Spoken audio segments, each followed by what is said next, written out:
Good evening दोस्तों। तो फिर हम आप लोग एक साथ वही चैप्टर विद्युत चुम्बकीय प्रेरण इलेक्ट्रोमैग्नेटिक इंडक्शन का एनसीईआरटी चैप्टर नंबर 6 है। इसमें हम आदर्श परिनालिका के स्वप्रेरण गुणांक का समीकरण ज्ञात करना सीखेंगे, जो एग्जाम की दृष्टि से बहुत इंपॉर्टेंट है। हम पहले ही बता चुके थे कि चैप्टर ही बहुत इंपॉर्टेंट है। आदर्श परिनालिका के स्वप्रेरण गुणांक का समीकरण कैसे निकालेंगे? आदर्श परिनालिका के स्वप्रेरण गुणांक का समीकरण क्या होता है? आदर्श परिनालिका के स्वप्रेरण गुणांक मतलब परिनालिका, मतलब आदर्श परिनालिका किसे कहेंगे? एक आदर्श कुंडली किसे कहिएगा? आदर्श परिनालिका किसे कहेंगे? तो सबसे पहले हम एक परिनालिका लेंगे और उसका शुद्ध स्वप्रेरण गुणांक निकालेंगे।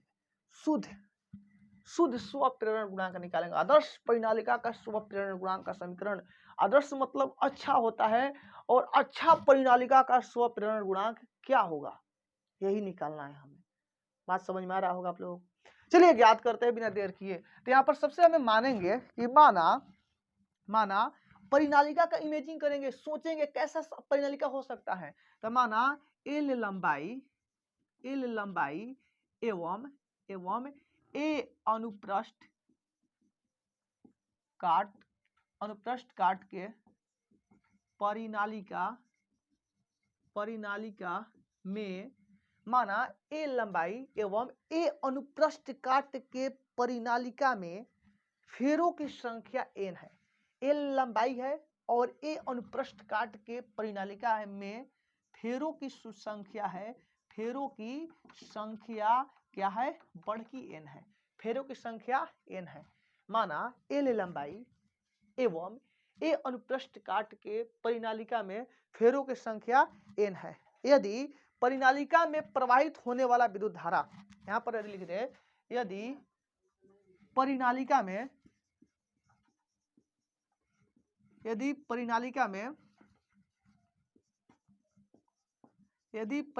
में प्रवाहित होने वाली धारा कितना है?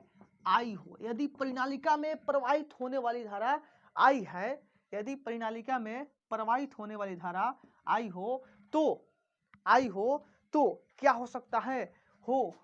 तो परिनालिका के अंदर धारा प्रवाह के कारण, परिनालिका के अंदर क्या, तो धारा प्रवाह के कारण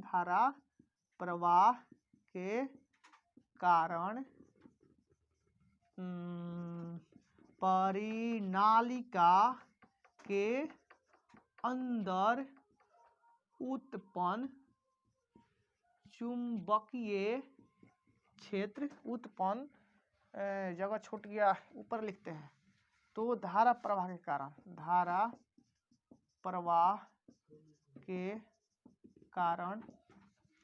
परिनालिका के अंदर उत्पन्न चुंबकीय क्षेत्र जो B है कितना होगा?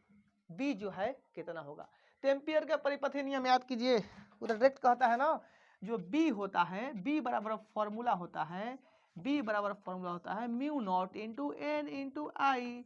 B बराबर mu not into n into I. यहाँ पर म्यू नॉट एन क्या है? फेरों की संख्या। एकांक लंबाई में फेरों की संख्या n है। अब प्रवाहित होने वाली विद्युत धारा कितना है? I है। तो सोचो, जब लंबाई L है, अनुप्रस्थ काट का क्षेत्रफल कितना है? A है, और फेरों की संख्या n है। यानी L लंबाई में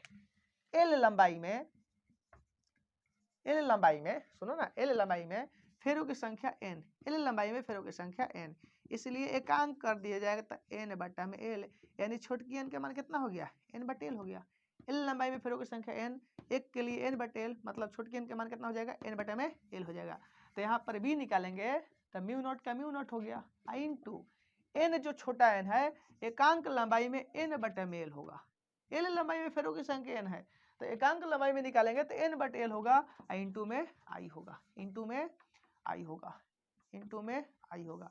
ये है अगर I धारा प्रवाहित हो रहा है तब उसके अंदर जो चुंबकीय क्षेत्र उत्पन्न होगा यही होगा बी बराबर म्यू नॉट इंटू एन बटा में एल इंटू आई। इसको मान लेते हैं समीकरण 1। हमें क्या निकालना है, निकालना क्या है हमें निकालना है स्वप्रेरण गुणांक का समीकरण, स्वप्रेरण गुणांक का समीकरण। तो स्वप्रेरण गुणांक का समीकरण निकालने के लिए हम ऐसे जनरली जानते हैं कि स्वप्रेरण गुणांक जो होता है किसी कुंडली का स्वप्रेरण गुणांक एल बराबर होता है एल बराबर फाई बटा में आई। स्वप्रेरण गुणांक का फॉर्मूला एल बराबर होता है फाई बटा में आई। फाई क्या है, फाई क्या है चुंबकीय फ्लक्स, फाई क्या है चुंबकीय फ्लक्स, फाई है चुंबकीय फ्लक्स। आई क्या है विद्युत धारा, आई क्या है विद्युत धारा। चुंबकीय फ्लक्स कितना उत्पन्न हो रहा है और ये आई का मान कितना है, फाई में आई में भाग दे देंगे स्वप्रेरण गुणांक निकल जाएगा। तो फाई का मान निकालने के लिए फाई का मान निकालने के लिए फाई का मान निकालने के लिए फाई का फॉर्मूला क्या होता है, फाई का फॉर्मूला क्या होता है। तो फाई बराबर हम फॉर्मूला जानते हैं, फाई बराबर हम फॉर्मूला जानते हैं, फाई बराबर फॉर्मूला हम जानते हैं, फाई बराबर फ्लक्स चुंबकीय फ्लक्स है, चुंबकीय फ्लक्स फाई बराबर फॉर्मूला होता है एन बी ए कॉस थीटा। बी ए कॉस थीटा पढ़े थे, लेकिन यहाँ पर क्या हो जाएगा एन बी ए कॉस थीटा। कॉस थीटा का मान क्या होगा, अभी सवाल उठता है थीटा का मान क्या होगा। तो ध्यान से समझिएगा, बहुत कंसेप्टुअल चीजें हैं। हमें स्वप्रेरण गुणांक एल निकालना है। तो एल का फॉर्मूला होता है फाई बटा में आई। फाई का फॉर्मूला होता है बी ए कॉस थीटा, फाई का फॉर्मूला बी ए कॉस थीटा, यानी फाई का मान निकालना पड़ेगा। किसकी वजह से, किसका फाई, किसका किसका ये फ्लक्स किसकी वजह से है। तो आदर्श परिनालिका का फ्लक्स कितना होगा, आदर्श परिनालिका में जो धारा प्रवाहित कर रहे हैं तो वो कितना फ्लक्स उत्पन्न करेगा, एक आदर्श परिनालिका कितना फ्लक्स उत्पन्न करेगा, इसका मान हमें निकालना है। फाई का मान निकालना है, फाई बराबर बी ए कॉस थीटा होता है। बी ए कॉस थीटा, बी क्या है चुंबकीय क्षेत्र है, ए क्या है अनुप्रस्थ काट का क्षेत्रफल, ए अनुप्रस्थ काट का क्षेत्रफल तो ए देवे किया है तो ए लिख देना है। कॉस थीटा मतलब अनुप्रस्थ काट का क्षेत्रफल, अनुप्रस्थ काट के क्षेत्रफल सदिश ऐसे कहा जाता है इसको, क्षेत्रफल सदिश और चुंबकीय क्षेत्र के बीच का कोण कितना होता है। तो क्षेत्रफल सदिश क्षेत्र के लंबवत वह सदिश, क्षेत्र के लंबवत जो सदिश होता है वो क्षेत्रफल सदिश होता है। क्षेत्र के लंबवत वह सदिश जिसका परिमाण पूरे क्षेत्र के क्षेत्रफल के बराबर होता है, दिशा क्षेत्र के लंबवत होता है। तो हम एक कुंडली बनाते हैं, यहाँ पर धारावाही कुंडली ऐसे बनेगा तो इसका फ्लक्स इसने ना होगा, अंदर से फ्लक्स इसका इसने ना होगा, अनुप्रस्थ काट का क्षेत्रफल देखिएगा, सॉरी ऐसा निकलेगा ये सब फ्लक्स, यही सब इसका फ्लक्स है। इधर से निकल कैसे आएगा, इधर से निकल कैसे आएगा, इधर से निकल कैसे आएगा। तो बात करें घुसेगा ऐसे और निकलेगा ऐसे। चुंबकीय क्षेत्र रेखा यही ना होता है, चुंबकीय क्षेत्र रेखा के समूह को चुंबकीय फ्लक्स कहते हैं। तो चुंबकीय क्षेत्र रेखा से निकलेगा। अब क्षेत्रफल के बात करें तो क्षेत्र यही ना है, तो क्षेत्र के लंबवत सदिश यही इस दिशा में होगा ना, मतलब थीटा का मान क्या हो जाएगा 0 डिग्री हो जाएगा। दिशा समान है, इस दिशा में इधर तो इधर होगा, दिशा समान है तो क्षेत्रफल सदिश और चुंबकीय क्षेत्र के बीच का कोण कितना हो जाएगा 0 डिग्री। तो ये तो कंफर्म हो गया, फाई का मान हो जाएगा, थीटा का मान हो जाएगा 0 डिग्री। तो हम फॉर्मूला जानते हैं चूंकि एल बराबर फाई बटा में आई, एल बराबर फाई बटा में आई, चूंकि एल बराबर फाई बटा में आई। तो एल बराबर फाई का फॉर्मूला होता है बी ए कॉस थीटा। बी क्या है चुंबकीय क्षेत्र, तो चुंबकीय क्षेत्र बी ए कॉस थीटा। यहाँ पर क्या है कि एल लंबाई ए अनुप्रस्थ काट के निकल के परिनालिका में फेरों की संख्या एन है, फेरों की संख्या एन है। तो एक फेरे की संख्या के एक फेरा जो है, एक फेरा की वजह से बी, तो एन फेरा की वजह से क्या हो जाएगा एन बी हो जाएगा।